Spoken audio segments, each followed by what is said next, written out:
जा रहे हो मनमोहन, लौट के कब आओगे? जा रहे हो मनमोहन, लौट के कब आओगे?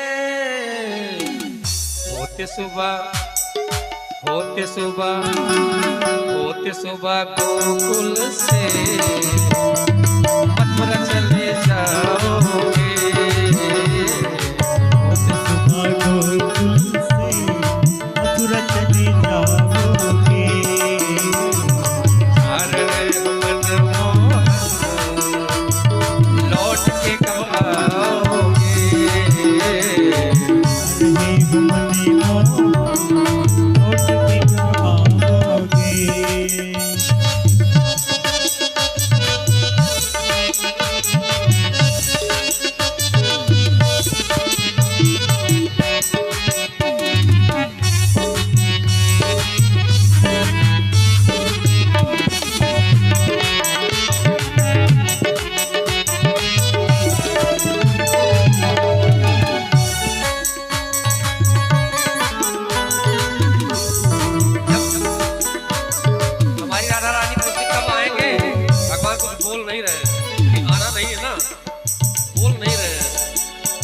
राधा रानी ने कहा भैया कन्हैया हमसे एक वादा करो। क्या वादा करो ये हमसे परसों लौट आओगे?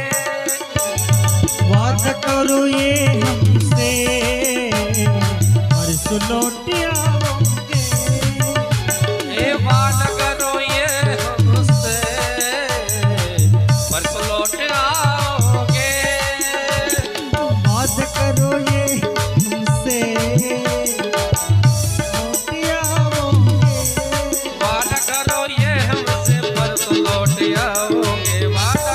ये हमसे परसों लौट आओगे। आने में परसों के, आने में परसों के बरस न लगाओगे। आने में परसों के परसों लगाओगे।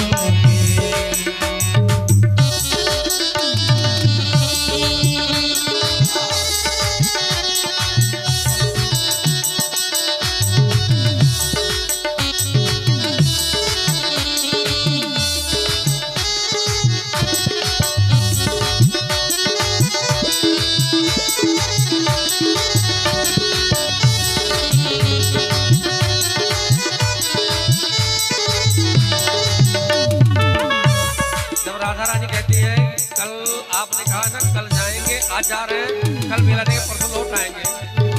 वादा करो। भगवान ने वादा नहीं किया। राधा रानी जान गई कि आप कन्हैया आएंगे नहीं, लौट के।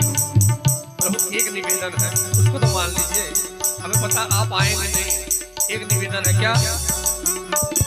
जब भी मैं अकेले में तुमको मैं बुलाऊंगी, जब भी मैं अकेले में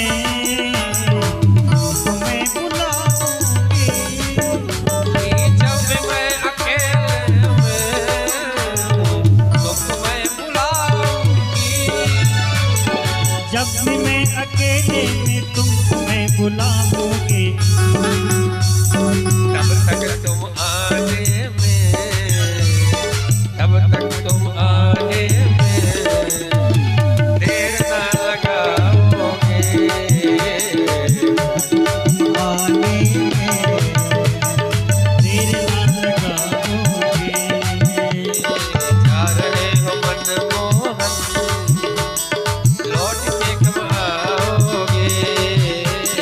आ रहे हो मनमोहन, लौट के कब आओगे?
मधुर मुरली तान कब सुनाओगे आ रहे हो मुझे मोहन लौट के कब आओगे लौट के कब आओगे लौट के कब आओगे।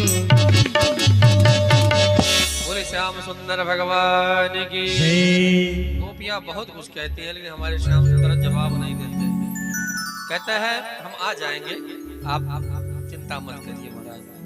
कहते हैं गोपियों को समझाकर हमारे श्याम सुंदर अक्रूर जी के सहित, और भगवान अकेले नहीं जा रहे हैं, अपने नंद बाबा हैं, इनका पूरा मित्र मंडल है, पूरा सहित कन्हैया चल रहा है, और चलेंगे इसके साथ हम भी टहल के आएंगे महाराज। जब हमारे श्याम सुंदर मथुरा में पहुंचे ना, अभी दिन बचा था, कहा कि बाबा हम जा रहे हैं मथुरा टहलने। नंद बाबा ने कहा हम तुम अकेले नहीं जाने देंगे। तब तक हमारे जो दाऊ भैया हैं, दाऊ भैया ने कहा बाबा आप चिंता मत करो, कन्हैया को मैं टहलाऊंगा। दो घटनाएं यहाँ पर मेल करती हैं। क्या? जब रामा अवतार में हमारे राम लक्ष्मण जी जनकपुर जाते हैं ना, तो यहाँ पर भी लखन लाल को नगर देखने की इच्छा है, लेकिन गुरु जी के डर से कह नहीं पा रहे हैं। लेकिन यहाँ पर कौन कह रहा है? यहाँ पर राम जी कह रहे हैं क्या गुरुदेव से? गुरु जी लखनपुर देखन चाहिए, देखना चाहते हैं महाराज। तो गुरुदेव ने कहा कि लखन अगर देखना चाहते हैं तो हमसे काहे न कहें, हमसे कहना चाहिए ना। कहा प्रभु आपसे संकोच करते हैं, अगर आप कहें तो हम जाकर लखनलाल को नगर दर्शन कराएं। विश्वामित्र जी ने पूछा राम जी आपने मिथिला देखी है क्या? काहे जो देखा होगा जानकार होगा वही तो टहलाएगा, आप आए हैं क्या? भगवान ने कहा नहीं आए तो नहीं है, लेकिन लखनलाल को हम टहला सकते हैं। विश्वामित्र जी ने कहा राम तुम लक्ष्मण को जाकर दर्शन कराओ, लेकिन एक काम और करो। क्या? अपना भी दर्शन इन मिथिला वासियों को कराओ। मिथिलावासी भी आपके दर्शन के लिए ललायित हैं, आपके दर्शन की प्रतीक्षा कर रहे हैं। और हमारे विश्वामित्र जी ने कहा जाए नगर आओ देख, दोनों भाई जाकर नगर देख के आओ, लेकिन एक काम और करना। क्या? सुंदर बदन दिखाए, अपना सुंदर बदन दिखाकर इन मिथिला वासियों को भी दर्शन देना। अब क्या था? अब दर्शन करने निकल पड़े राम लक्ष्मण जी। सारी गोपियां अटारी पे, वो हमारी सारी मिथिलानियां, गोपियां आ रहा गए, गोपियों को चर्चा चल रही ना, मिथिलानियां सारी अटारी पे आ गई महाराज कि भगवान निकले हैं दर्शन करने के लिए, चलो देख लेते हैं देख लेते हैं। लेकिन कैसे दर्शन करें? कोई नीचे जा रहा है, जब तक ऊपर देखेगा नहीं तब तक कैसे दर्शन होगा? तो मिथिलानियों ने कहा एक उपाय किया जाए। क्या? इनका नाम लिया जाए। अच्छा एक चीज बताइए, किसी नगर में आप गए, किसी गांव में, और उस गांव में आप पहली बार गए हैं, और आपका नाम लेकर कोई बोले तो आपको संदेह होगा ना कि हमारे नाम को कौन यहां जान रहा है। कहते हैं इन मिथिलानियां नाम ले रही है। क्या सखी जानती हो कौन है? राम लखन सुंदर दो भाई, ये इनका नाम राम और इनका नाम लखन है। राम जी तो कुछ नहीं बोले। लखनलाल जी ने कहा राम जी भैया लगता है हमारा कोई रिश्तेदार यहाँ रहता है, क्योंकि हमारे विषय में जानता है। राम जी ने कहा लखन ये मिथिला जो है ना, ये भक्ति का नगर है, और भक्ति में कभी सर उठा के नहीं चलना चाहिए। भक्ति के नगर में सदा सदैव आप अपना सर झुका के चलोगे ना, तो आपकी श्रेष्ठता रहेगी महाराज। राम जी ने रोक दिया। मिथिलानियों का पहला वार खाली चला गया। अब क्या किया जा सकी? कहा दूसरा वार। क्या? कहा कि जानती हो ये राम लखन तो हैं, इन लोगों को पता है कि हम तो राजा के पुत्र हैं, हमें कौन नहीं जानता। अब हम मेन बात कर रहे हैं। क्या सखी जानती हो जो बड़ा वाला है सुन सुत तासु ये जो बड़ा वाला है इसकी माँ का नाम है कौशल्या और ये छोटे वाला का नाम है, माँ का नाम है सुमित्रा। लखनलाल जी ने कहा कि अब तो हम देखेंगे जरूर, इनको ये भी पता है कि मेरी माएँ अलग अलग हैं। भगवान ने कहा नहीं, आप दर्शन मत करो। कहा नहीं महाराज, यहाँ लखनलाल जी कौन है, ये दर्शन करने वाली बात है। तत्व क्या है? लखनलाल जी जीवाचार्य और सरल अर्थों में कहा जाए गुरु। अगर भगवान आपसे दूरी बना रहे हैं ना, आपकी तरफ नहीं देख रहे हैं, तो आपके गुरुदेव बार बार कहते ठाकुर जी थोड़ा देख लो, आप ही चेला है, आपकी भक्ति करता है। इसीलिए हमारे शास्त्रों ने एक नियम बनाया, क्या? अपने जीवन में गुरु जरूर बनाओ, क्योंकि अगर आप नहीं कर पाएंगे ना तो गुरुदेव भजन करते हैं और कहते थोड़ा हमारे चेले की तरफ ध्यान दिया करिए ठाकुर जी, तो हमारा भी कल्याण होता रहता महाराज। उसी प्रकार आज यहाँ पर हमारे कृष्ण कन्हैया लाल को हमारे दाऊ भैया घुमाने निकले हैं महाराज। और यहाँ अगर मिथिला में अगर कन्हैया होते ना तो उत्पात खड़ा कर देते, लेकिन यहाँ पर हमारे कृष्ण कन्हैया लाल जब निकले टहलने के लिए, तब क्या देखा इन्होंने कि एक बड़ा सुंदर धनुष रखा है। तो बलदाऊ भैया से कहा कन्हैया ने, भैया अगर कहे तो थोड़ा धनुष उठा ले। और एक चीज, भगवान को धनुष बहुत प्रिय है। राम जी कहते हैं अयोध्या को छोड़ा, माता को छोड़ा, जो सबसे प्रिय था, अपने पिताजी को छोड़ा, और यहाँ तक कौन कहे पत्नी को छोड़ा, लेकिन राम जी ने कभी धनुष बाण नहीं छोड़ा। और एक चीज, हम सनातनियों को भी कायर बनाया गया। क्या बनाया गया? कि हम लोगों को यह बनाया गया अहिंसा परमो धर्म, एक लटाया गया कि बस अहिंसा परमो धर्म, अहिंसा परमो धर्म। आगे किसी लोग नहीं लटाया गया। क्या? धर्म हिंसा तथैव च, अपने धर्म की रक्षा के लिए आप हिंसा भी करो तो वो धर्म बन जाती महाराज। और एक चीज, हमारे कृष्ण कन्हैया लाल अगर भक्त हैं तो कहते हैं बांसुरी बजाते हैं, माखन चुराते हैं, खाते हैं, लेकिन जब उनके सामने बड़े बड़े दैत्य शिशुपाल जैसे आए तो वही कृष्ण कन्हैया ने कहा बांसुरी से काम अब नहीं चलेगा। अब किससे काम चलेगा? चक्र से। उन्होंने चक्र ही उठा लिया महाराज। और एक चीज, हमारे यहाँ जितना हमारे धर्म पे कुठाराघात किया गया ना, उतना कभी किसी के धर्म पे कुठाराघात नहीं किया गया। लेकिन हम अपने पूर्वजों को बार बार धन्यवाद दें कि प्राचीन पद्धति, हमारी सनातनी परंपरा, जिन्होंने परतंत्र रहते हुए, कष्ट झेलते हुए हमको सनातनी रखा। आज तो हम स्वतंत्र हुए हैं, लेकिन हम एक इस चीज को जरूर माने। कितने लोग विधर्मी बन गए, कुछ और बन गए, लेकिन हमारे पूर्वजों ने सब कुछ कष्टों को सहा, मार को सहा, लेकिन अपने धर्म के साथ कोई समझौता नहीं किया महाराज। इसलिए आप भी अपने धर्म के प्रति जागरूक रहिए महाराज, और अपने धर्म के प्रति कोई कुछ गलत कहे महाराज तो उसके सामने हम ये नहीं कह रहे उसको मार ही दो महाराज, लेकिन ऐसे वाक्यों से उसको संतुष्ट कर दो दोबारा आपके धर्म पे कोई कुठाराघात कर न पाए महाराज। हमारे श्याम सुंदर ने कहा कि थोड़ा धनुष उठा लेते हैं। दाऊ भैया ने कहा मामा का घर है, कोई बात नहीं, मामा के यहाँ भांजा कुछ भी कर सकता है महाराज। सिपाहियों ने कहा जानते हो इस धनुष को हमारे महाराज भी उठा पाते हैं और कोई नहीं उठा पाता। क्या मतलब? कहते हैं ये परशुराम जी ने धनुष दिया है, इसको केवल कंस ही उठा पाता और कोई नहीं। कहा तो ठीक है। भगवान ने देखते देखते उठाया धनुष को और प्रत्यंचा चढ़ाकर तो खंड कर दिया और जैसे टूटा धनुष तैसे क्या हुआ, जो कंस सिंहासन पर बैठा था महाराज अपने सिंहासन से लड़खड़ा कर गिर गया। क्या हुआ? सिपाहियों ने कहा तुम्हारे भांजे ने धनुष तोड़ दिया।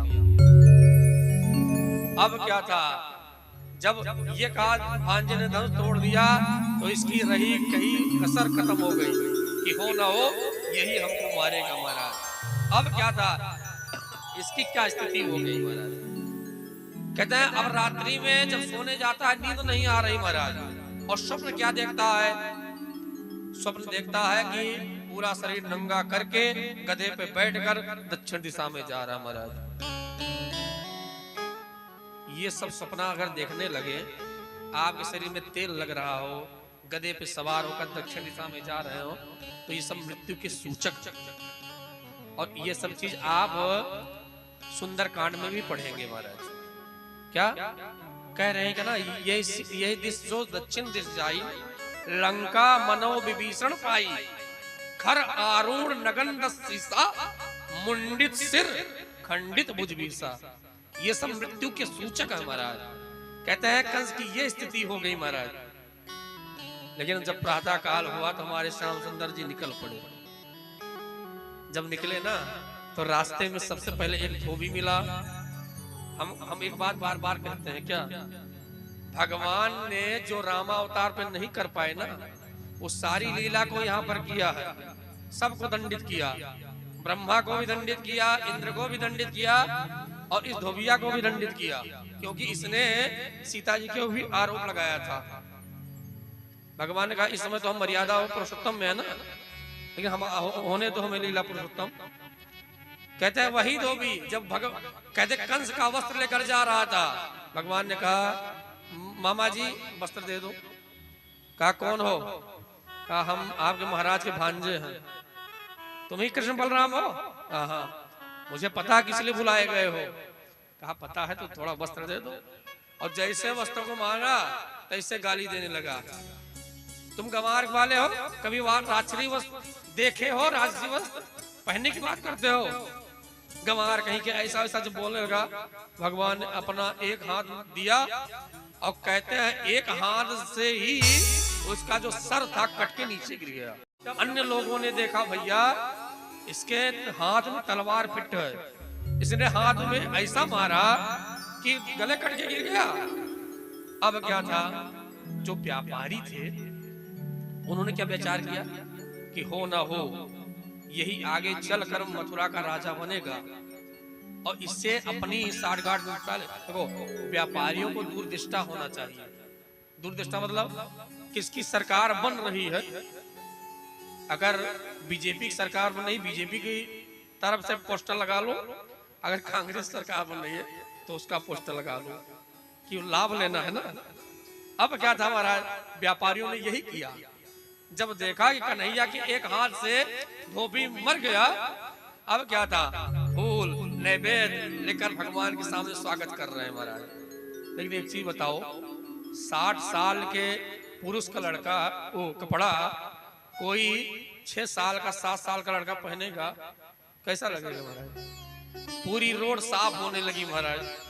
अब क्या था, भगवान जैसे आगे बढ़े ना, जैसे एक दर्जी ने देखा, कहा ठाकुर जी अगर आप कहे ना तो आपके इन वस्त्रों को हम सिल दें। भगवान ने कहा बहुत सुंदर हो जाएगा। देखते देखते धोबी ने काट पीट के सुंदर वस्त्रों को सिल दिया और भगवान को पहना दिया। भगवान प्रसन्न हो गए, कहा कि धोबी जाओ तुम्हारा कल्याण हो, हम तुमको अपनी भक्ति का वरदान देते हैं। थोड़ा और आगे बढ़े तो एक बड़ा सुंदर महकता हुआ वातावरण मिला। क्यों?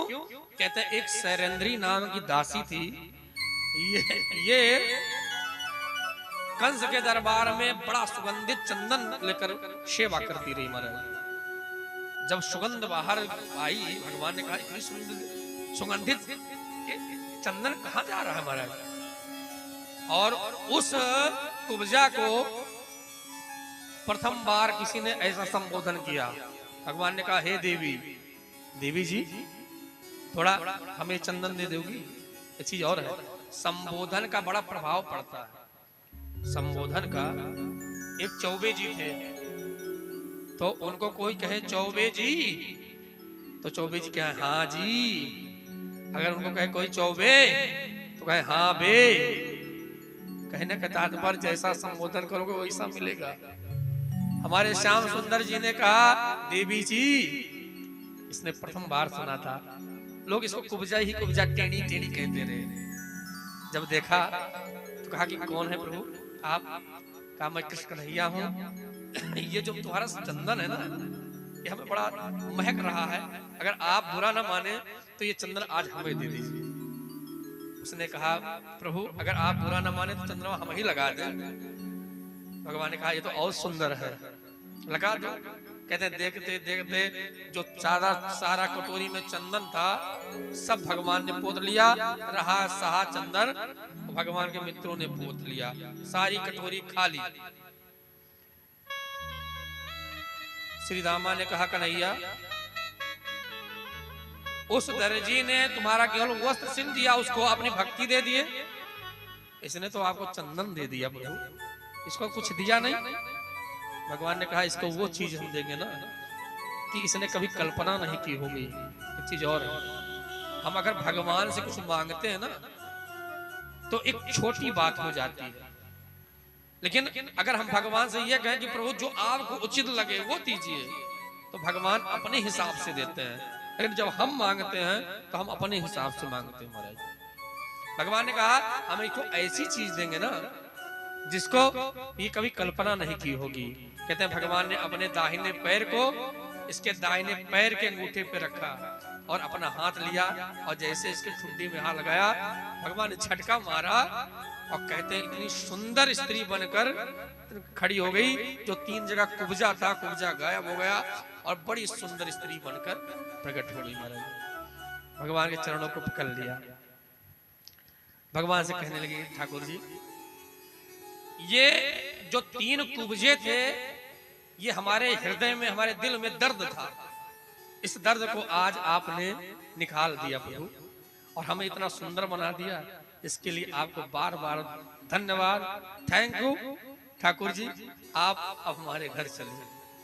भगवान ने कहा नहीं आएंगे आपके घर। कहा क्यों? क्योंकि ठाकुर जी हमारे हृदय का जो दर्द था, दिल का दर्द था, उसको आपने सही कर दिया। क्या कह रही है कुब्जा? कह क्या रही है प्रभु कि जन्मजात त्रिभंगी थी, दुनिया वाले हमें टेढ़ी कहते रहे, कुब्जा कहते रहे, लेकिन दर्द था ना दिल का, इसको आपने हर लिया। हम भी कहें ठाकुर जी से क्या? दर्द दिल की दवा दीजिए, दर्द दिल की दवा दीजिए मेरे प्यारे, थोड़ा सा मुस्कुरा दीजिए मेरे प्यारे, थोड़ा सा मुस्कुरा दीजिए। हाय मेरा दिल मेरा दिल मेरा दिल, हाय मेरा दिल मेरा दिल मेरा दिल, हाय मेरा दिल मेरा दिल मेरा दिल, हाय मेरा दिल मेरा दिल मेरा दिल, की दवा दीजिए मेरे प्यारे, दर्द दिल की दवा दीजिए।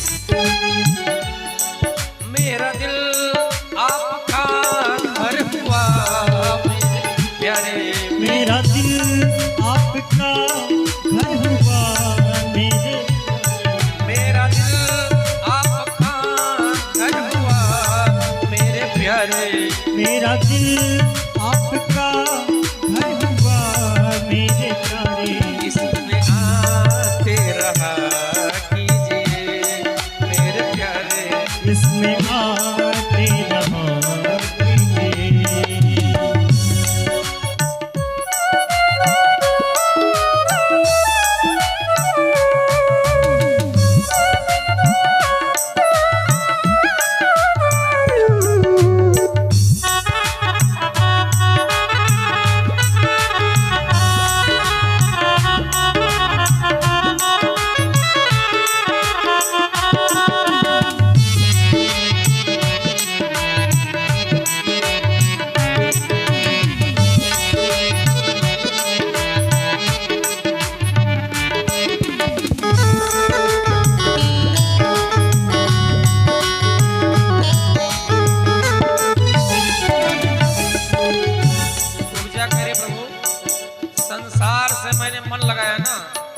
इन्होंने क्या दिया?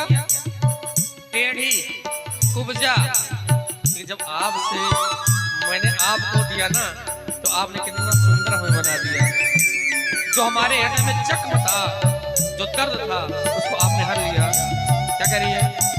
जख्म दुनिया ने जो मुझको दिए मेरे प्यारे, जख्म दुनिया के जो मुझको दिए मेरे प्यारे, जख्म दुनिया ने मुझको दिए मेरे प्यारे, जख्म दुनिया के जो मुझको दिए मेरे प्यारे, थोड़ा मरहम लगा दीजिए मेरे प्यारे, थोड़ा मरहम लगा दीजिए मेरे प्यारे, थोड़ा दिल की दवा दीजिए।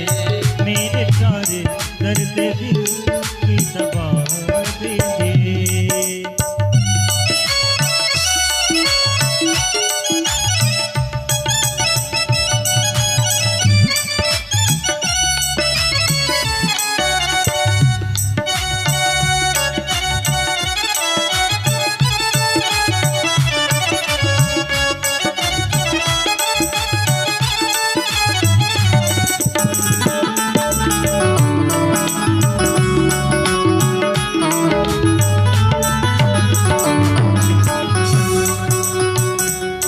गिर न जाऊं कहीं राह में चलते चलते, गिर न जाऊं कहीं राह में चलते चलते, गिर न जाऊं कहीं राह में चलते चलते, गिर न जाऊं कहीं राह में चलते चलते, अपना दामन बढ़ा दीजिए मेरे प्यारे, अपना दामन बढ़ा दीजिए मेरे प्यारे, अपना दामन की दवा दीजिए।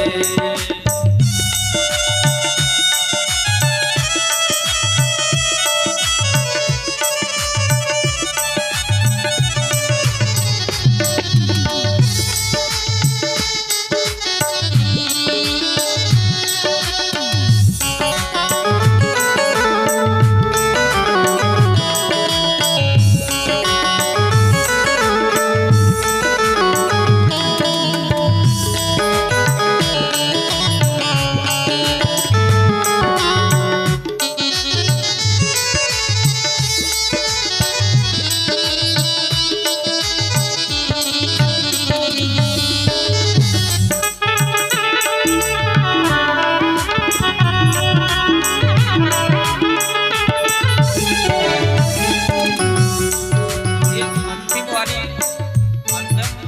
वाली अर्धाली हम लोगों के लिए है। क्यों? थक गया दुनिया के झंझटों से मेरे प्यारे, थक गया दुनिया के झंझटों से मेरे प्यारे, थक गया दुनिया के झंझटों में मेरे प्यारे, थक गया दुनिया के झंझटों से मेरे प्यारे, वृंदावन में बसा लीजिए मेरे प्यारे, वृंदावन में बसा लीजिए मेरे प्यारे, दर्द दिल की दवा दीजिए। हाय मेरा दिल मेरा दिल मेरा दिल, हाय मेरा दिल मेरा दिल मेरा दिल, हाय मेरा दिल मेरा दिल मेरा दिल, हाय मेरा दिल मेरा दिल, दर्द दिल की दवा दीजिए मेरे प्यारे, दर्द दिल की दवा दीजिए, दर्द दिल की दवा बोले भक्त वत्सल भगवान की। भगवान श्याम सुंदर ने कहा कि कुब्जा सैरंदरी अभी जा रहे हैं मामा जी से मिलने, लेकिन जब लौटेंगे ना तुमसे जरूर मिलेंगे, इसलिए आप विश्राम करो, हम मामा जी से मिल के आएंगे तब आपसे मुलाकात करेंगे महाराज। इतना कहकर भगवान जब आगे बढ़े ना तो कंस ने मुख्य द्वार पर 10,000 हाथी का बल रखने वाला एक कुबलिया बीड़ नामक हाथी को तैनात कर रखा है महाराज, और इसको इतना मदिरा पिला दिया है हाथी को और महावत को दोनों को और इस कंस का आदेश है कि जैसे कृष्ण कन्हैया को देखो तैसे इस हाथी के पांव के नीचे कुचल के मार दो महाराज। भगवान ने जैसे देखा, कहा हे महावत हाथी हटाओ, अगर हाथी नहीं हटाओगे तो अभी एक हाथ में एक मुक्के में तुमको यमपुरी पहुंचा देंगे महाराज। अच्छा एक चीज बताओ, छोटा सा बालक बोले कि तुमको अब एक के थप्पड़ में ऐसा मारेंगे कि उड़ जाओगे, तो आदमी को हंसी आएगी ना। भगवान हमारे छोटे से हैं और कहते हैं एक ही थप्पड़ में अभी तुमको हम यमपुरी की रास्ता दिखा देंगे। महावत ने कहा कौन हो तुम? भगवान ने कहा हम कृष्ण हैं। कहा तुम्ही को मारने का हमें आदेश मिला है महाराज। कहते हैं हाथी के ऊपर अंकुश का प्रहार किया और भगवान के ऊपर जैसे ही उसने हमला किया, भगवान ने उसके सूंड को पकड़कर एक मुष्ट का मारा महाराज। हाथी लड़खड़ा के गिर गया नीचे और मर गया महाराज। और एक ही थप्पड़ में महावत का भी उद्धार कर दिया। भगवान ने कहा दाऊ भैया, मुख्य गेट पे जब ये स्थिति है तो अंदर गड़बड़ी होगी जरूर। क्या किया जाए? इसी हाथी के दोनों दांतों को तोड़ लिया। एक दांत को हमारे बलदाऊ भैया, एक दांत को कृष्ण कन्हैया लेकर जैसे ही हमारे कृष्ण कन्हैया रंगभूमि में प्रवेश किया महाराज, हमारे सुखदेव भगवान लिखते हैं क्या? मल्लानाम वसनिम्नाम नरवरः स्त्रीणाम अस्मरो मूर्तिमान गोपानाम स्वजनो सताम चितभुजाम शास्त्रा स्वपित्रो शिशु। जैसे भगवान ने अंदर प्रवेश किया, भगवान एक है लेकिन सब लोग अलग अलग दिख रहे हैं महाराज। जैसे कंस ने देखा तो कंस को लगा साक्षात मेरी मृत्यु आ गई महाराज। और जैसे भगवान ने और पुरुषों को देखा तो पुरुषों ने अर्थ लगाया कि ये हमारे पुरुषों में नर वरा, नर में श्रेष्ठ है महाराज, सर्वोत्तम है महाराज। ऐसे आ गए। और क्या लिखते हैं? स्त्रीणाम, जो स्त्रियां थी उन्होंने कहा लगता है इतना सुंदर बालक अगर हमारा होता तो कितना अच्छा लगता महाराज। स्त्रियों को स्नेह हुआ। और आगे कहते हैं गोपा नाम, जो गोपगण है भगवान के मित्र लोग हैं उनको अपना संबंधी दिखा महाराज। लेकिन यहाँ पर एक चीज और लिखते हैं क्या? स्वपित्रो शिशु। भगवान के साथ केवल नंद बाबा आए हैं, लेकिन यहाँ दो वचन कहते हैं स्वपित्रो। पित्रो दो वचन है। मतलब यहाँ पर कंस ने देवकी और वसुदेव को बैठाया है कि तुमने अपने बालकों को बचाने में कोई कोर्स कसर छोड़ी नहीं ना, लेकिन आज तुम्हारे सामने ही उसको मैं मारूंगा महाराज। भगवान एक है लेकिन क्या हुआ? जाकी रही भावना जैसी, जाकी रही भावना जैसी, प्रभु मूरत दे दीन तैसी, प्रभु मूरत दे दीन तैसी। जाकी रही भावना जैसी, प्रभु मूरत दे दीन तैसी, प्रभु मूरत दे दीन तैसी। जैसे कंस ने देखा कि 10,000 हाथी का बल रखने वाला कुबलिया पीड़ को इसने मारकर और उसका प्रमाण पत्र उसके दोनों हाथी के दांत लेकर आए हैं, वो न हो अभी हमें मार देंगे महाराज। कहते हैं एकदम पागल हो गया। कहते हैं मुष्टिकासुर को, चारों को आदेश करता है, कहते हैं जाकर इसको मार दो महाराज। मुष्टिकासुर आकर हमारे बलदाऊ भैया से लगता है, लड़ता है और चारों हमारे कृष्ण कन्हैया से लड़ता है महाराज। और जैसे लड़ते हैं महाराज, भगवान ने मुष्टिकासुर को एक मुक्का से और चारों को भी एक मुक्का से धराशायी कर दिया। देखते देखते ठाकुर जी कंस के सिंहासन पे कूद पड़े महाराज, और सिंहासन जो ऊंचे बैठा हुआ था बालों को पकड़कर नीचे उतार लिया। भगवान याद दिलाते हैं कि ये वही समय है जब हमारी माँ कहते नई नवेला दुल्हन बनकर जा रही थी, तुमने उनके बालों को पकड़ा था, उन्हीं का लाल आज तुम्हारा काल बनकर आया है। कहते हैं भगवान ने एक मुष्टिका मारा, कहते हैं कंस का भी उद्धार हो गया महाराज।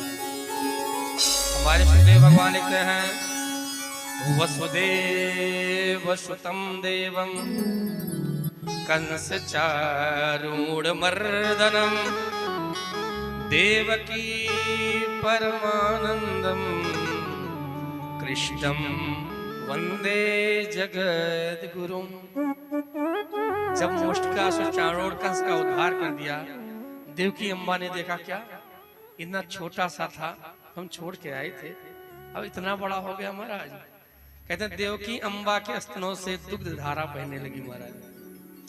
जब इतने वर्षों के बाद आज लाला मिला ना, कहते हैं गोदी में लगा लिया और कहती हैं देवकी अम्बा कि लाला चल घर चलते हैं। उसी समय गर्गाचार्य जी आ जाते हैं। गर्गाचार्य जी कहते हैं माता एक बात बताओ, माता शत्रु पिता वैरी ये बालो न पाठता।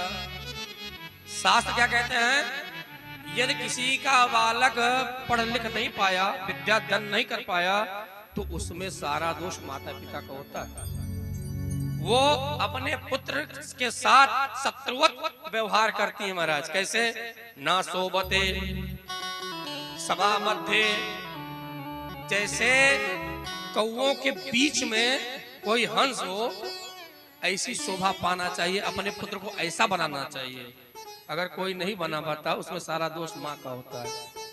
हे देवकी अम्बा, क्या आप चाहती हो कृष्ण हंसों के बीच में कौआ बने? नहीं। और एक चीज, कोई माँ ये नहीं चाहती कि मेरा बेटा कौआ बने, सब चाहती है कि मेरा हंस बने। हंस क्यों बने? आपने कभी विचार किया है? आधुनिकता इतनी आगे चली गई, कहते इतनी मशीनें बनी हैं, अगर हम दूध और पानी मिला दें तो मशीनें केवल ये बता पाएंगी क्या कि कितना प्रतिशत पानी है, कितना प्रतिशत दूध है, लेकिन अलग नहीं कर सकती। अलग केवल एक ही कर सकता है, कौन? हंस महाराज। हंस दूध को पी जाता है, पानी को छोड़ देता है महाराज। और यही चीज हमारे गर्गाचार्य जी कहते हैं महाराज कि हे देवकी अम्बा, अपने पुत्र को ऐसा बनाओ कि सद्गुण, ज्ञान, शिष्टाचार, संस्कार इसके अंदर आए महाराज। और यही हम भी बार बार कहते हैं, अपने जहां भी हम जाते हैं सब यही कहते हैं कि भैया माताएं विशेष अपने पुत्रों को संस्कार जरूर दो भैया। और संस्कार अगर दोगे तभी उनसे कुछ कामना भी करना। अगर संस्कार नहीं दिए ना तो कोई कामना भी मत करना। वो अपनी जीवन जिएंगे, आप अपना जीवन जीना।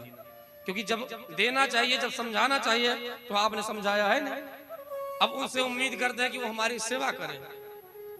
जब राम के बारे में पढ़ाया नहीं, कृष्ण के बारे में पढ़ाया नहीं, तो उनको राम कैसे बनाओगे महाराज? इसलिए भैया शुरू से अपने पुत्रों को राम की कथा, राम के बारे में, राम के क्षेत्र में, आप लोग राम के क्षेत्र में ही हैं महाराज।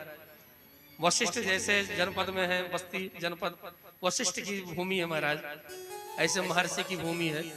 तो इसलिए अपने पुत्रों के अंदर संस्कार जरूर डालें महाराज। जब इस प्रकार गर्गाचार्य जी ने कहा, हमारे श्याम सुंदर जाते हैं पढ़ने उज्जैन में, जहां पर ये अपने मित्र सुदामा को बनाते हैं, जिनकी कथा हम लोग कल सुनेंगे। जब इनकी शिक्षा दीक्षा पूरी हुई और पूरी होकर जब लौटने लगे, एक चीज और है, एक बात हम लोग और सुनते हैं, उस पर थोड़ा चिंतन कर लिया जाए। अभी हम लोग पढ़ते हैं वर्तमान में, तो इतने बड़े बड़े रिसर्चर हुए हैं। रिसर्चर केवल इतना बताते हैं कि सबसे पुराना वेद है ऋग्वेद, सबसे पुराना है। अगर उनसे पूछा जाए कितने वर्ष पुराना है तो बता नहीं पाते महाराज कि कितना पुराना वेद है। इसका अर्थ हमारे गोस्वामी जी इसका उत्तर देते, भैया अगर पूछ रहे हो कि कितना पुराना है तो एक प्रश्न हम भी आपसे पूछते हैं, क्या आप कब से? किसी ने पूछा आप भैया कब से हैं, तो आपका उत्तर ये रहेगा, भैया जब से हमारी श्वासें हैं तब से हम हैं। अब श्वासें ही नहीं रहेंगे तो कोई नहीं।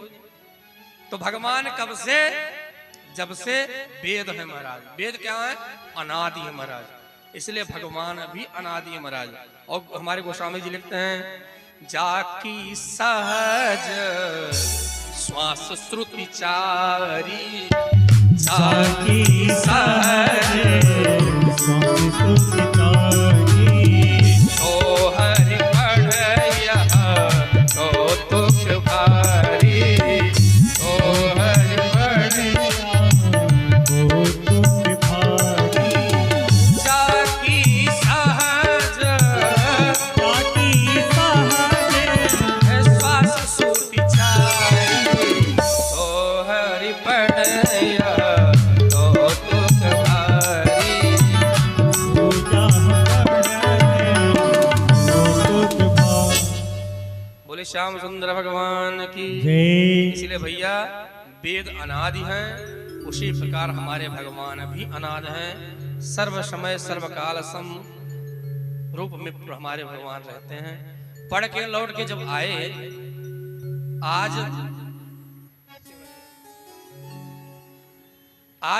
जब हमारे श्याम सुंदर लौट के आए ना पढ़ के, देवकी अम्बा एकदम खुश हैं, एकदम प्रसन्न हैं कि हमारा लड़का इतने दिन के बाद पढ़ के आया। पहली बार इतनी दिन बाद मिला, और मिलने के बाद पढ़ लिख के भी आया है। चलो आज इसके लिए हम भोजन बनाते हैं।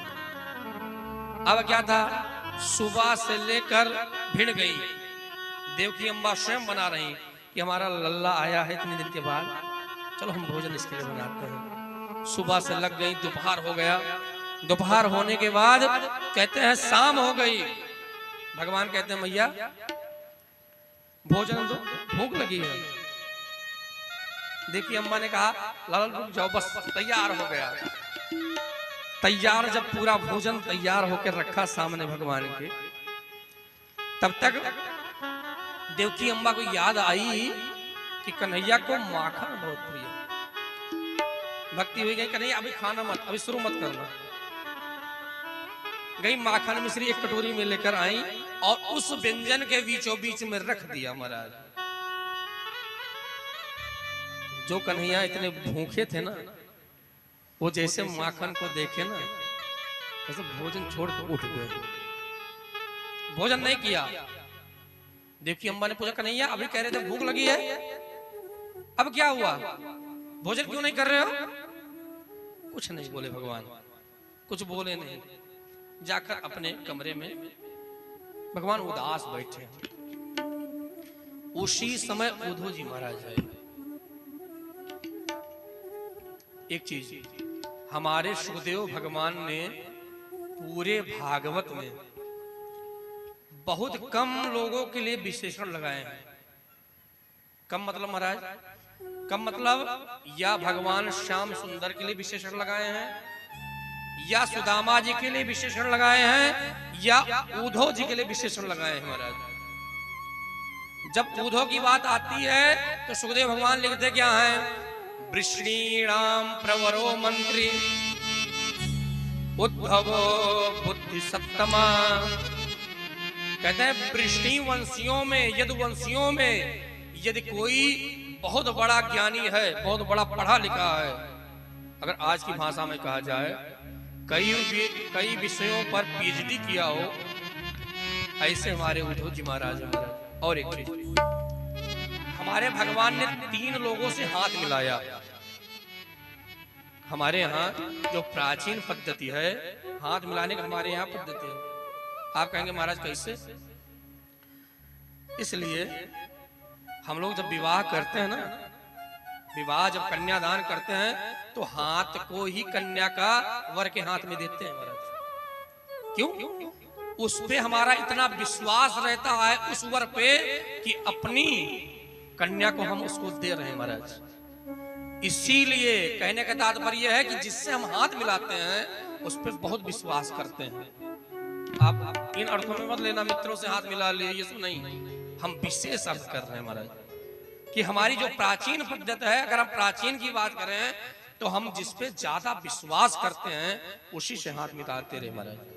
भगवान ने भी हमारे विश्वास किस पे किया? कहते सबसे पहले ब्रह्मा जी पे किया। ब्रह्मा जी से पहले हमारे भगवान ने हाथ मिलाया, उसके बाद लक्ष्मी जी का पाणी ग्रहण किया, लक्ष्मी जी के साथ हाथ मिलाया। और तीसरा कौन था? हमारे उद्धव जी महाराज थे, जिनसे भगवान ने हाथ मिलाया। जब आज श्याम सुंदर भोजन नहीं किए, उद्धव आए। देखिए अम्बा ने कहा, उद्धव तुम कन्हैया को जानते हो ना? वो जब तक भोजन बना नहीं था तब तक कह रहा माँ भोजन दो, भोजन दो। पता नहीं क्या हुआ, भोजन जैसे मैंने दिया जैसे उठ गया। जब पता लगाओ क्या बात है, हमारे उद्धव जी अंदर आए, जहां पर भगवान हमारे गहरे चिंतन में थे एकदम। उद्धव जी ने कहा, श्याम सुंदर भगवान सब कुछ बोल रहे हैं लेकिन भगवान इतने गहरे चिंतन में है, कुछ सुन नहीं रहे हैं।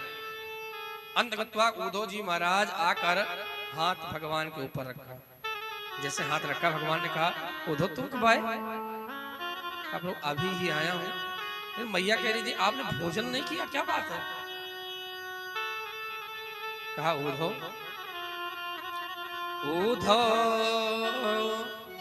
मोहे ब्रिज बिसरत नाई।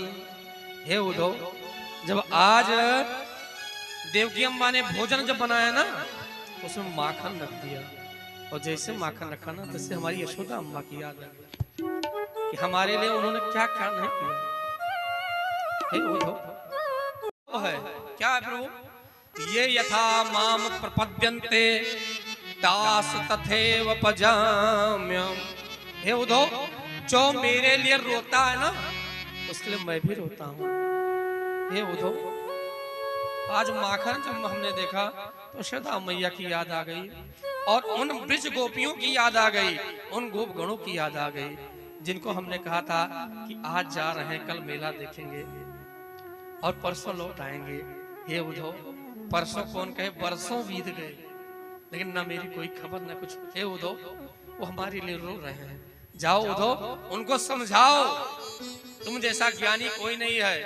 जाकर उनको समझाओ कि हमारे लिए रोए ना। हे उद्धव, अगर वो रोएंगी ना तो हम भी रोएंगे। भगवान कहने लगे, हंस सुधा की सुंदर कलरव अरु तरवर की छाई, और वे सुरभि वे बच्छ दोहनी खिसकत दुल्हन माही। भगवान कहते हैं कि हे उद्धव, जब मैं ब्रिज में था, वृंदावन में था ना, जब गैया चराने जाता रहा ना, तो कहते हैं जब हम बांसुरी बजाएं ना तो गैया इकट्ठा हो जाए और आके चारा चरना भूल जाए और मेरी बांसुरी सुने, मेरी बांसुरी को सुने। मैं सोचता हूं कि वो गैयों की क्या स्थिति होगी, वो बांसुरी के लिए बांसुरी सुनने के लिए तड़प रही होंगी, उनकी क्या स्थिति होगी। और आगे कहते हैं, ग्वाल बाल सब करत कोलाहल नाचत दे दे तारी। हे उद्धव, जब मैं वृंदावन में था ना, जैसे श्री रामा हमको देख लेना, कहे मैं दुनिया से लड़ सकता हूँ, मेरा कन्हैया मेरे साथ रहे ना तो मैं दुनिया को हरा सकता हूँ। हे उद्धव, ऐसा विश्वास वो गोपगढ़ हम पे कर रहे हैं महाराज। एक बात कहे, बुरा मत मानना, क्या? या मथुरा कंचन की नगरी मणि मुक्ता यही माही। हे उद्धव, इस मथुरा में कोई कमी नहीं है, मणियां हैं, मुक्ता हैं, तरह तरह के व्यंजन हैं, भवन है, सब कुछ है, लेकिन जो आनंद हमें वृंदावन में मिलता रहा ना, वो आनंद हमें यहाँ नहीं मिलता महाराज। और क्या कहते हैं, अब यशोदा मैया की याद आएगी। अगणित वाद करी बहु लीला नंद यशोदा माई। भगवान कहते हैं, उद्धव, अगर यहाँ मथुरा में मैं कोई गलती कर दूं ना तो दुनिया वाले कहने लगेंगे कि ये कन्हैया ने किया है, गलत किया है। हे उद्धव, ब्रिजमंडल में, वृंदावन में मैंने गोपियों का चीर चुराया, चीर की कौन बात है, माखन चुराया, मटकियां फोड़ी, सब कुछ किया, लेकिन हे उद्धव, मेरी यशोदा मैया ने कभी हमें डांटा तक नहीं। और जब मैं आने लगा ना तो यशोदा अम्बा ने कहा कि हे कन्हैया, तुम जा तो रहे हो, लेकिन जब तक तुम आओगे नहीं तब तक हम जी नहीं पाएंगे। हे उद्धव, हमारी यशोदा अम्बा कहती रहेंगी, हे कन्हैया, जा तो रहे हो लेकिन जो याद है तुम्हारी हमें बनी रहेगी। महाराज क्या कह रहे हैं हमारे भगवान? कह रहे हैं कि यशोदा अम्बा ने क्या कहा था। यशोदा अम्बा ने कहा क्या? कन्हैया जाते हो लेकिन जो याद तुम्हारी है ना, जब हम जहां देखेंगे तहां आप ही दिखोगे। महाराज क्या कह रहे हैं यशोदा अम्बा? हर पल तुम्हारी याद आती रहे राघव, आती रहे। हर पल तुम्हारी याद आती रहे, आती रहे।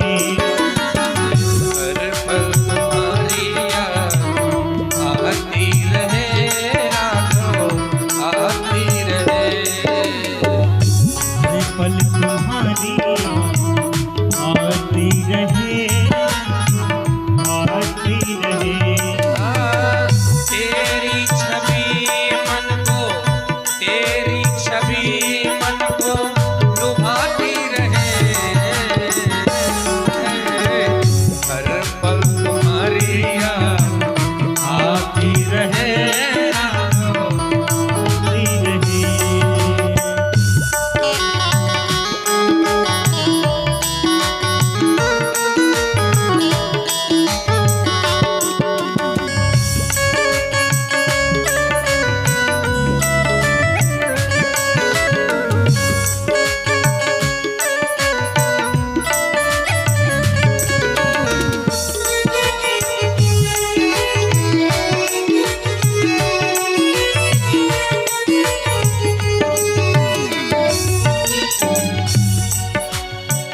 फूल और कलियों में तेरी छवि हो।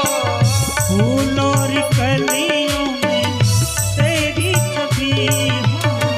फूल और कलियों में तेरी छवि हो। फूल और कलियों में तेरी छवि हो। बुलबुल के गीतों में तेरी हंसी हो। बुलबुल के गीतों में तेरी छवि हो। वाणी तुम्हारा नाम, वाणी तुम्हारा नाम गाती रहे। हर पल तुम्हारी याद आती रहे राघव, आती रहे। हर पल तुम्हारी याद आती रहे, आती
कहते हैं उद्धव, हमारी यशोदा मैया हमारे लिए रोती रहती है, इसलिए जाओ तुम उनको सबको समझाओ।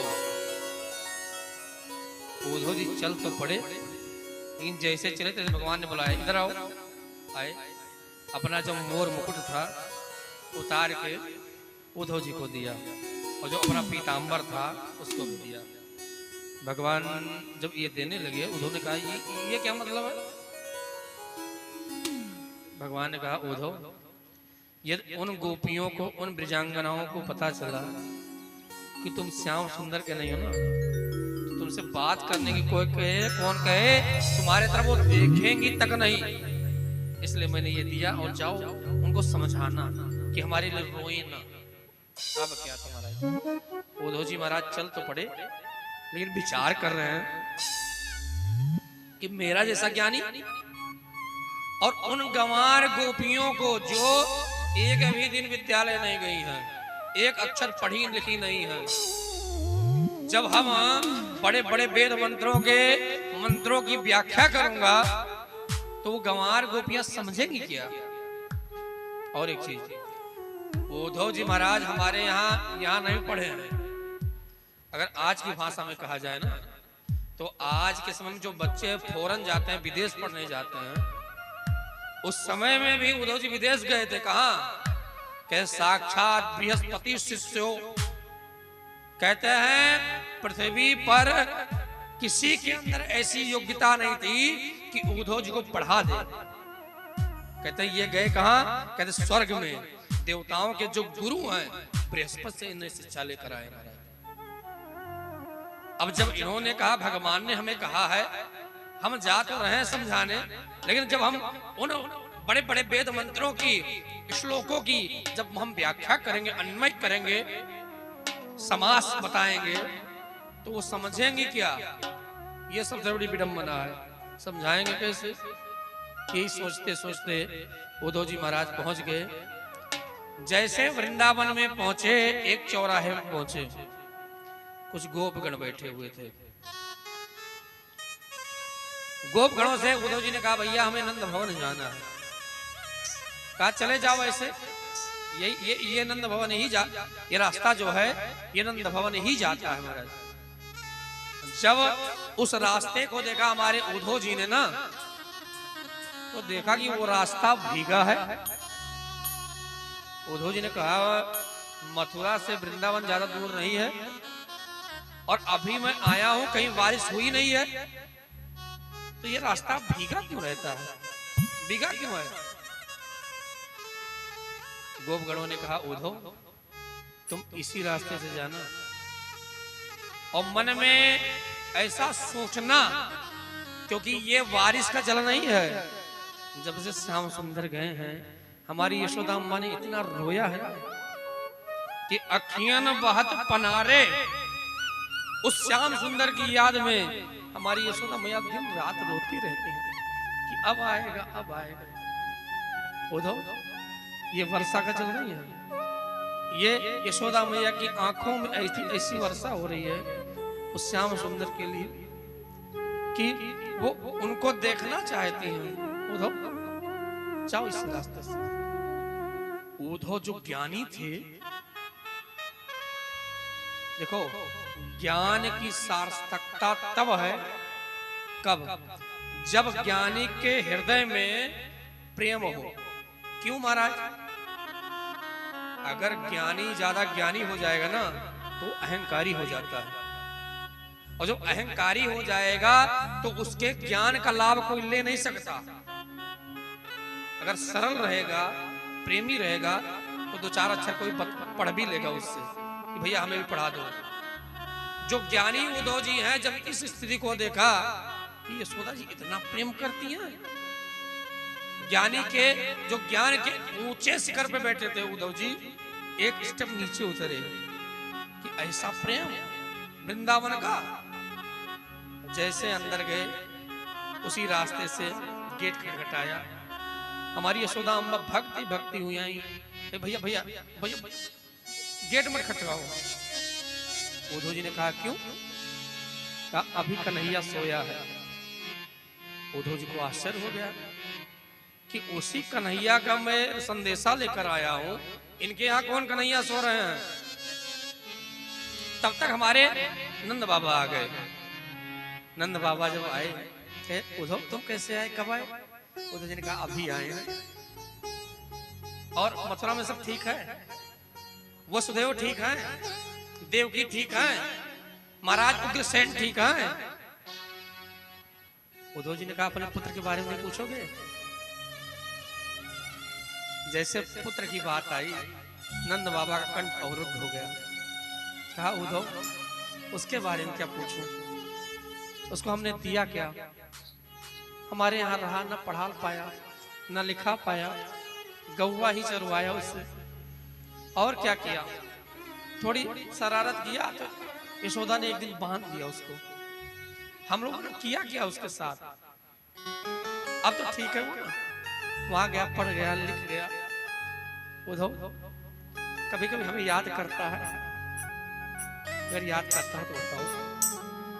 उद्धव जी ने कहा याद, वो तो हरदम आपके लिए रोते रहते हैं। जैसे हे नंद बाबा, जैसे आप रो रहे हैं वैसे आपके लिए वो रोते रहते हैं। जब प्रेम की ये स्थिति देखी तो उद्धव जी तनी अपने आप को संभाले कि जिस कार्य के लिए आए उस कार्य को कहा जाए, इनको समझाना है। उद्धव जी ने कहा बाबा जिसके लिए आप रो रहे हैं ना, वो आपका केवल पुत्र ही नहीं है। कौन है भैया? कहते वो जगत नियंता, जगत आधार, जगन्नाथ भगवान है। वो कण कण में रहते हैं, सर्व अंतर्यामी है। उनके लिए आप रो मत। जब इस प्रकार कहने लगे तो यशोदा अम्मा ने कहा कि भैया एक चीज बताओ, कोई बहुत बड़ा प्यासा हो, बहुत प्यासा, अब मर जाएगा, जल एक बूंद जल नहीं मिला तो मर ही जाएगा, ऐसी स्थिति वाला व्यक्ति हो और वो तुम्हारे जैसे ज्ञानी के पास पहुंचे, भैया जल दे दो, और तुम्हारा जैसा ज्ञानी उसको ज्ञान देने लगे कि जल, अरे इन मेघों में देखो जल भरे हैं, अरे पृथ्वी में देखो पूरा जल भरा है, और इधर उधर छोड़ दो, तुम्हारे शरीर में 70% पानी ही पानी है। मरे उद्धव, क्या इस ज्ञान से उस प्यासे की प्यास मिटेगी? कहा नहीं। कहा यशोदा अम्मा ने कहा वो जो भी हो, और तुमने एक और बात कही क्या, कि वो जगदीश है, वो किसी के बंधन में नहीं आ सकता।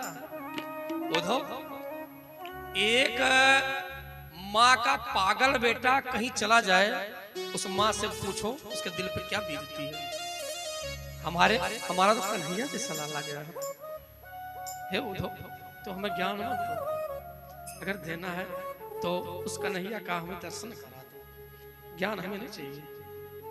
और तुम कहते हो बंधन में नहीं आ सकता, अरे उसको मैंने उखल से बांध दिया, और तुम कहते हो सब जगह रहता है। कहाँ रहता है? अगर रहता होता तो मैं उसके लिए रोती? उद्धव, तो हमें ज्ञान मत दो। जब ये स्थिति यशोदा अम्बा का हमारे उद्धव जी ने देखा, कहते हैं उद्धव जी महाराज चरणों पर गिर गए, कह रहे हैं उद्धव जी माँ, इसीलिए भगवान आपके लिए रोते हैं, क्योंकि आप इतना प्रेम करती हैं कन्हैया से। हमने तो बहुत शिक्षा ग्रहण की, बहुत पढ़ा लिखा, लेकिन इस प्रेम का कभी दर्शन नहीं किया महाराज। तब तक ये बात होते होते सुबह हो गई। गोपियों ने देखा एक रथ आया है, आकर जैसे देखा गोपियों ने तो कि एक रथ आया है, और जैसे उद्धव जी महाराज बाहर निकले, गोपियों ने ध्यान से देखा कि मुकुट तो श्याम सुंदर का है, पटका जो पटका ये श्याम सुंदर का है, इस पटके में जो इत्र लगा है इसकी सुगंध भी श्याम सुंदर की है, लेकिन व्यक्ति श्याम सुंदर नहीं मरे। अब क्या था, गोपियां लौट पड़ी। जब लौटने लगी तो उद्धव जी पीछे पीछे दौड़ने लगे कि गोपियों हम आपको समझाने आए हैं, रुको तो। कहा क्या समझा रहे हो? हमें ज्ञान मत दो, तुम वहां रहो, हमारे बीच में मत आना। गोपियां एक जगह बैठकर आपस में चर्चा करने लगी। एक गोपी कहती है बहन जिससे तुमने प्रेम किया है ना वो बहुत बड़ा छलिया है। दूसरी ने कहा महाराज तुम आज की बात करती हो, इसका जब रामा अवतार था इसमें उसमें भी इसने छल किया। उसमें क्या छल किया? सूर्पनखा जो आई थी इसे प्रेम विवाह ही करने तो आई थी, स्वयं तो किया नहीं और डाक कान काट लिया, दूसरे लायक छोड़ा नहीं, उसमें वहां भी इसने छल किया। तीसरी गोपी ने कहा तुम रामा अवतार की बात करती हो, जब इसका बावना अवतार हुआ था बलि के पास गया था ये, बलि से कहा 3 पग भूमि चाहिए, जब नापने की बात आई तो ये 52 बन गया। बहन इसने 52 अवतार में भी छल किया। तुम इस बात की बात करती हो, इस अवतार की? उद्धव जी का दिमाग ठनक गया कि जिन गोपियों को हम गंवार कह रहे हैं, जिन गोपियों को हम कह रहे हैं पढ़ी लिखी नहीं है, उन गोपियों को पता है कि वही राम, वही कृष्ण, वही वामन है, वही भगवान है। अब इनको ज्ञान हम क्या प्रारंभ करने वाले हैं? अब जब इस प्रकार कहा गोपियों ने, तो गोपियों ने कहा हमें ज्ञान न दो। श्याम तन श्याम मन श्याम ही है प्राण धन। उद्धव तुम हमारे अगर हमारे विषय में जानते होगे ना तो हमारे श्वास में श्याम सुंदर रहते हैं, श्याम ही प्राण धन है, श्याम ही हमारे सब कुछ है। जब उद्धव जी ने ये देखा महाराज, तब तक देखा उद्धव जी ने कि एक गोपी आ गई है, और उस गोपी को जैसे देखा उद्धव जी डर गए। क्यों? कि उस गोपी के चेहरे पे पूरा काला काला होता था। उद्धव जी ने कहा तुम स्नान नहीं करती, तुम श्रृंगार नहीं करती क्या? तुम्हारे चेहरे पे पूरा काली काली लगी है।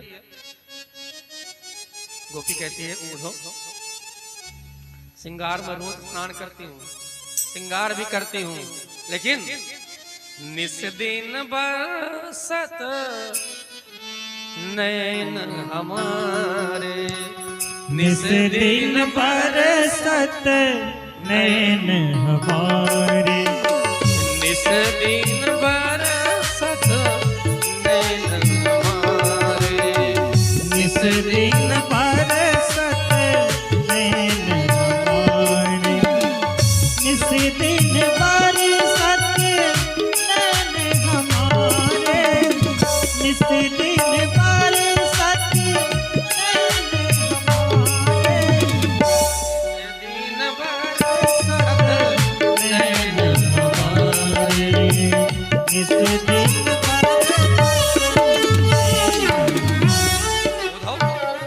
जब से वो श्याम सुंदर गए हैं ना, तब से इस ब्रिज मंडल पे एक ऋतु ने आगमन कर दिया। कौन ऋतु? वर्षा ऋतु ने। तब से रह गई है, वो गई नहीं। क्या कह रहे हैं? सदा रहत पावस ऋतु हम पर, सदा रहते पावन सदा रहत पावस ऋतु हम पर, सदा रहते पावन ऋतु हम पर। जब से श्याम सिधारे, जब से सावन सिधारे, निस दिन बरसत नयन हमारे, निस दिन बरसत नयन हमारे। उद्धव ने कहा तुम श्याम सुंदर के लिए रो रही हो, लेकिन भगवान ने कहा है कि हमसे जब मिलना है ना तो नहा धोकर श्रृंगार करके आया करो। गोपिया कहती है उद्धव क्या तुम्हें नहीं पता है, मैं नहाती भी हूँ, श्रृंगार भी करती हूँ। हे उद्धव विडम्बना तब है कब? जब हम आँखियों में अंजन लगाते हैं ना, काजल, तो अखियाँ कहती है कि जिन अखियों से श्याम सुंदर चले गए उन अखियों में मैं नहीं रहूंगी। कहते हैं वो अखियां, कहते हैं जल के माध्यम से वो काजल पूरे गाल पे आ जाते हैं, इसलिए मेरे ये गाल काले हैं। अंजन थिर न रहत अखियन में, कर कपोल भय काले। हे उद्धव, मैंने काला रंग नहीं लगाया है, ये श्रृंगार किया था। लेकिन क्या कहती हैं, जिन आंखों में श्याम सुंदर नहीं, उनमें मैं नहीं रहूंगी। तब तक उद्धव ने थोड़ा और नीचे देखा, पूरा वस्त्र भीगा है। उद्धव ने कहा कि स्नान करके वस्त्रों को बदला नहीं, क्या बदला था। लेकिन जब अखियां रोने लगी ना उद्धव, तो इतना जल बहाना, कंचन पट सूखत नहीं कबहू, पूर्व बीच बहत पनंग। उसके याद में इतने आंसू निकल रहे हैं कि हमारा पूरा वस्त्र भीग गया। अंतिम में सूरदास जी लिखते हैं, सूरदास अब डूबत है ब्रिज, काहे न लेत उबारे। हे उद्धव, उस श्याम सुंदर से कह दो कि तुम्हारे याद में हम लोग बहुत रो रहे हैं, उसको समझा दो, बता दो। जैसे उद्धव ने देखा, पूरा ज्ञान जो था, ज्ञान रूपी देव था, वो बहने लगा। महाराज, एक चीज और है, हमने पूर्व में भी कहा था कि 2 कढ़ाई की मिठाई बहुत अच्छी होती है। क्या? रसगुल्ला। रसगुल्ला का नाम लो, मुंह में पानी आ जाता है। एक कढ़ाई में वो छाना जाता है ना, छान के निकला, नाम पड़ गया रसगुल्ला। लेकिन जब तक वो चाशनी में न जाए, तब से उसका आनंद नहीं रहता है। एक मिठाई और, जलेबी। जलेबी भी सिक जाती है, लेकिन सिक के जब तक वो चाशनी में डूबो ही न जाए, तब तक उसका आनंद नहीं है। उसी प्रकार ज्ञान तभी धन है जब तक वो प्रेम रूपी चाशनी में डूबो ही नहीं जाए। कहते हैं उद्धव जी महाराज, आज इस प्रेम रूपी चाशनी में डूबो कर वहीं पर गिर पड़े महाराज। और जब उद्धव जी आ रहे थे तो भगवान से कहा था कि प्रभु मैं आज जा रहा हूं, कल समझा के लौट आऊंगा। 6 महीना बीत गया। 6 महीना बीत गया। उद्धव जी 6 महीने बाद याद आई कि हमें जाना है। अब क्या था महाराज, उद्धव जी जब चलने लगे ना, तो गोपियों ने कहा, उद्धव जो तुम्हें प्राप्त हुआ है ये प्रेम है, ये प्रेम गली में जो आता है उसको ये प्राप्त होता है। हे उद्धव, इसलिए तुमको हम समझा रहे हैं। क्या? जो प्रेम गली में आए नहीं, जो प्रेम गली में आए नहीं, तम का ठिकाना क्या जाने, जो प्रेम गली में आए नहीं प्रिया, तम का ठिकाना क्या जाने, जिसने कभी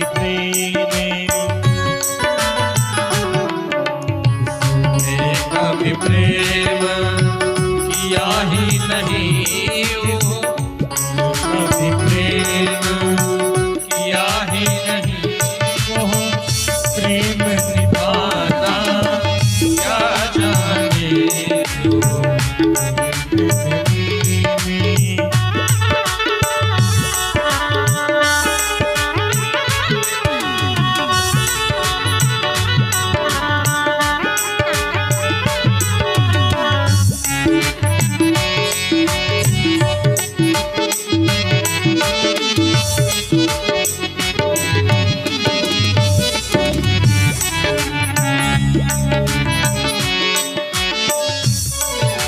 जो वेद पढ़े और भेद करे, जो वेद पढ़े और भेद करे, मन में नहीं नींद मन आई, मन में नहीं निर्मल आए, इतना जाए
में न पैदा दर्द हुआ वो जाने पीर पराई जान, वो जाने पीर पराई जान।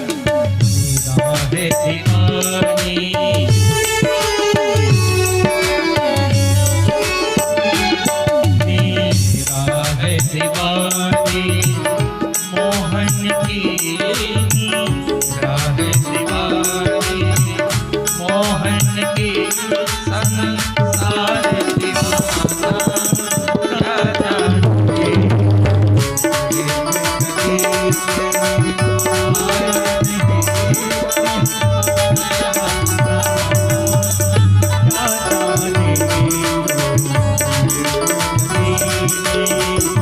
आया नहीं प्रिया सबका ठिकाना, क्या जाने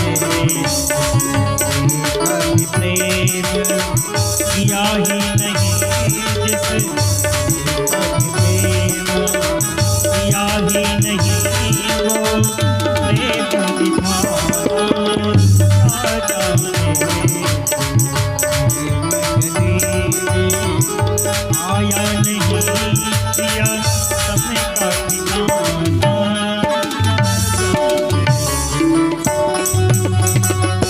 बोले श्याम सुंदर भगवान की।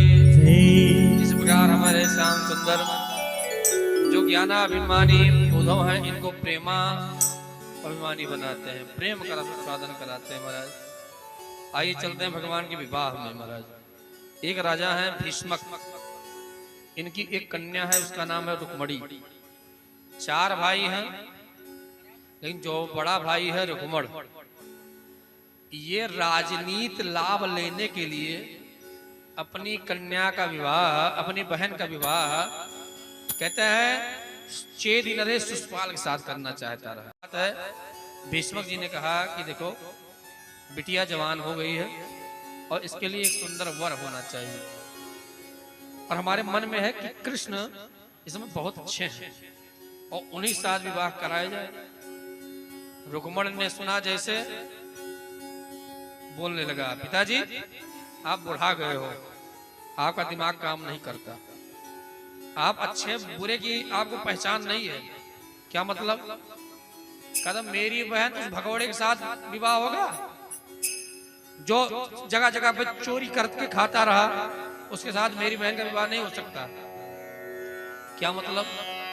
कहा उसके साथ हमारी बहन का विवाह नहीं होगा, हम जिसके साथ चाहेंगे उसके साथ होगा। महाराज देखो सब जगह अपना दिमाग नहीं लगाना चाहिए, कुछ जगह अपने श्रेष्ठों के भी कहना मानना चाहिए। महाराज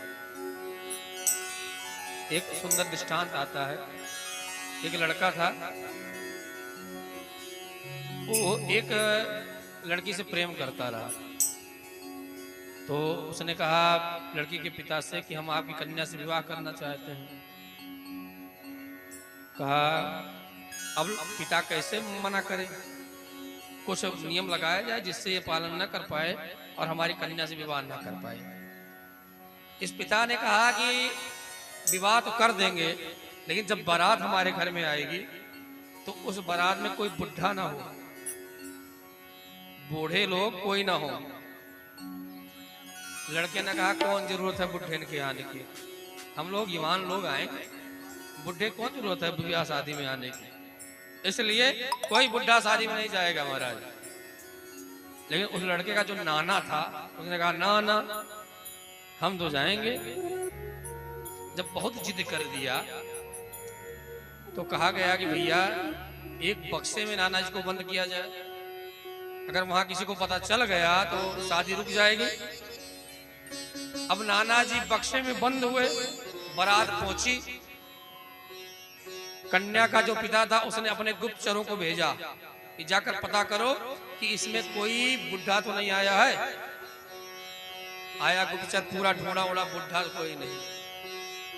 कन्या के पिता ने कहा एक शर्त और है। वर से कहा कौन? कहा कि मेरे घर के पीछे एक तालाब है, उस तालाब में जब तक आप दूध नहीं भर दोगे तब तक विवाह नहीं होगा। अब मैंने बताओ 1-2 लीटर दूध हाली सही मिलता नहीं है, और तालाब पूरा दूध से भरना है। ये हुआ कि अब शादी नहीं होगी। किसी ने कहा भाई शादी जब बारात लौट रही है तो नाना जी को काहे बंद किए हो, नाना जी को निकालो। नाना जी जब निकलने लगे तो नाना जी कहा क्यों निकालो भैया, का शादी अब नहीं होगी। क्यों? कन्या के पिता ने एक शर्त और रख दी है कि घर के पीछे तालाब है, उसको दूध से भरना है, इसलिए अब कहां दूध इतना मिलेगा। नाना जी ने कहा इतनी छोटी छोटी बातों से बारात लौटती है। लड़कों ने कहा दिमाग तो सही है आपका, ये छोटी बात है, तालाब दूध यहाँ पीने को दूध मिल नहीं रहा है और आप तालाब भरेंगे। कहा काहे चिंता करते हो, हम बच्चों को कह रहे हैं वो करो। कहा क्या? कहा अपने तरफ से गुप्तचर भेजो। क्या कहो? कह दो कि हमने दूध की व्यवस्था कर दी है, पहले आप तालाब खाली कराओ। अब इधर से गुप्तचर गया, दूध गया, उसने कन्या के पिता से कहा वर ने कहा है कि दूध की व्यवस्था हो गई है, आप अपना जो आपका तालाब है इसके जल को खाली करा दो और हम दूध डाल दे रहे हैं महाराज।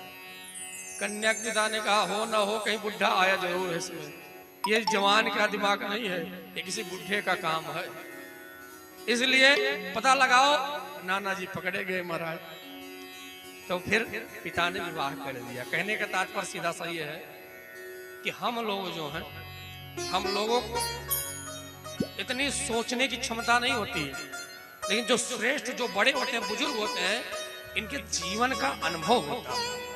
अगर इनका अनुभव और हमारी शक्ति मिल जाए ना तो दुनिया में कोई काम मुश्किल नहीं, सब हो जाए महाराज। भीष्मक ने कहा कि हमारी कन्या की विवाह कृष्ण से हो, लेकिन रुक्मण ने कहा नहीं, हम अपनी बहन का विवाह शिशुपाल से करेंगे महाराज। अब क्या था, ना पूछना ना जांचना, गया शिशुपाल से विवाह तय कराया। जैसे रुक्मणी अम्बा को पता चला कि मेरा विवाह शिशुपाल से हो रहा है, अरे राम राम राम, हमारी रुक्मणी अम्बा ने एक ब्राह्मण देवता को बुलाया। एक चीज और है, एक बार की बात है, किसी ने कहा कि देवताओं में सर्वश्रेष्ठ कौन है, तो कहा कि भृगु जी को जिम्मेदारी सौंपी जाए, भृगु जी अब परीक्षा लेकर सर्वश्रेष्ठ बताएं। भृगु जी ब्रह्मा जी के पास गए, विष्णु हमारे शिव जी के पास गए, नारायण के पास जैसे पहुंचे तैसे पहुंचते ही एक लात मार दी, और जैसे मारे तैसे हमारे नारायण ने भृगु जी के हाथ लातों को पकड़ लिया। कहा महाराज हमारा जो पक्ष स्थल है वो वज्र है, आपने वज्र पे प्रहार किया, आपको चोट तो नहीं लगी? भृगु जी ने कहा सहनशीलता के कारण नारायण सर्वश्रेष्ठ हैं, लेकिन एक चीज बताओ, किसी पत्नी के सामने उसके पति को कोई लात मार दे, पत्नी बर्दाश्त करेगी? लक्ष्मी जी ने कहा हमारे पति को लतखोर समझ रहे हैं ये, इन ब्राह्मणों को हम भीख न मंगवा दी तो हमारा भी नाम लक्ष्मी नहीं मारा। आज यही लक्ष्मी जब रुक्मणी रूप में आई हैं तो ब्राह्मण देवता को बुलाया, कहा हे ब्राह्मणों हम आपसे नाराज तो हैं, लेकिन आज आपने इस लक्ष्मी का नारायण से वर्ण करा दिया ना, तो आज से आपके चरणों में मैं निवास करूंगी महाराज। ब्राह्मण देवता ने कहा कोई बात नहीं। पत्र लेकर हमारे पहुंच गए द्वारिका ब्राह्मण देवता, कहने लगे भगवान को पत्र दिया कि पढ़िए। भगवान ने कहा पढ़िए, आप ही पढ़िए। भगवान ने ब्राह्मण देवता ने कहा ये राजपत्र नहीं है, ये प्रेम पत्र है, लव लेटर है, इसको आप स्वयं पढ़िए। कहा देखो हम संतों से और ब्राह्मणों से कोई बात छिपाते नहीं, आप पढ़िए।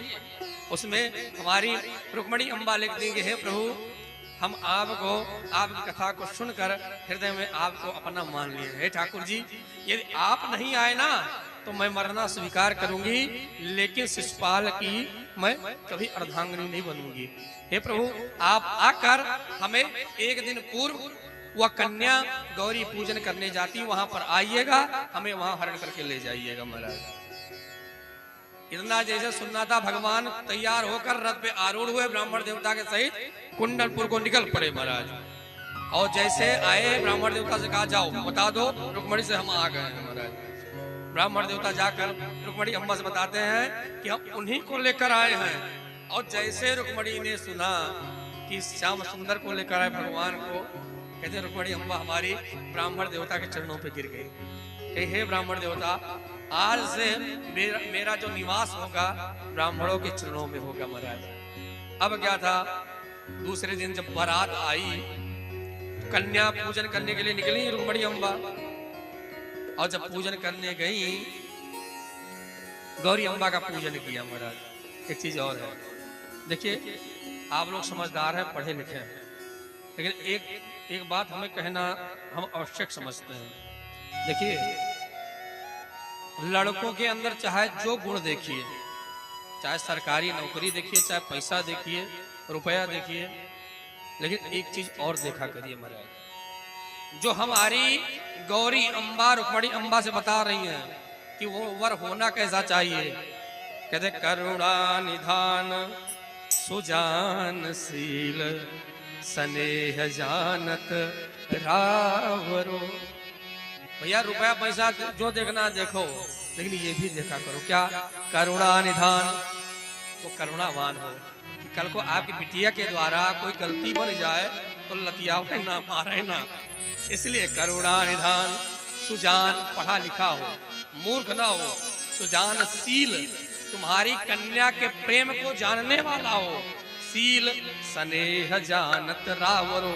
ये चार चीज जरूर देखे महाराज, क्योंकि रुपया पैसा आता जाता रहता है। अगर पति पत्नी का संबंध आपसी सामंजस्य बैठा रहेगा ना, तो कहते हैं कि जब कुछ नहीं रहता तब भी वो आनंदित रहते हैं महाराज। हमारी गौरी अम्बा ने आशीर्वाद दिया कि जिसको आपने मन में रखा है ना, उसको आपको प्राप्त होगा महाराज। जैसे ही रुक्मणी अम्बा पूजा करके बाहर निकली मंदिर से, देखती हैं कि शिशुपाल के बड़े बड़े सिपाही घेर लिए हैं, कोई परिंदा भी पर मार न पाए।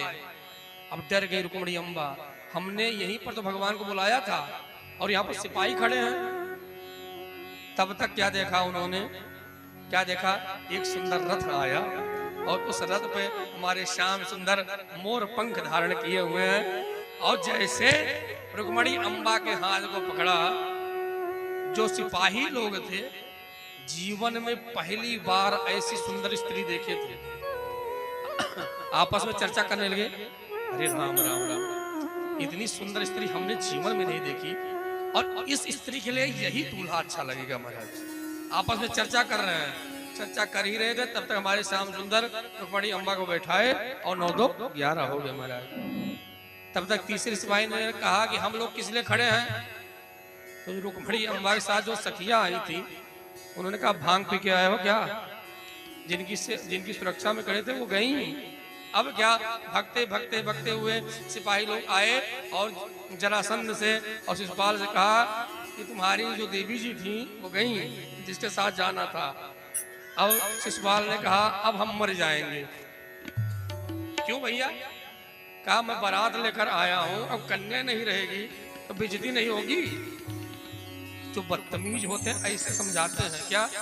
जरासंध ने कहा देखो तुम एक बार में मरने जा रहे हो, हमें देखो, हम उसी कृष्ण से एक बार नहीं 17 बार हारे हैं।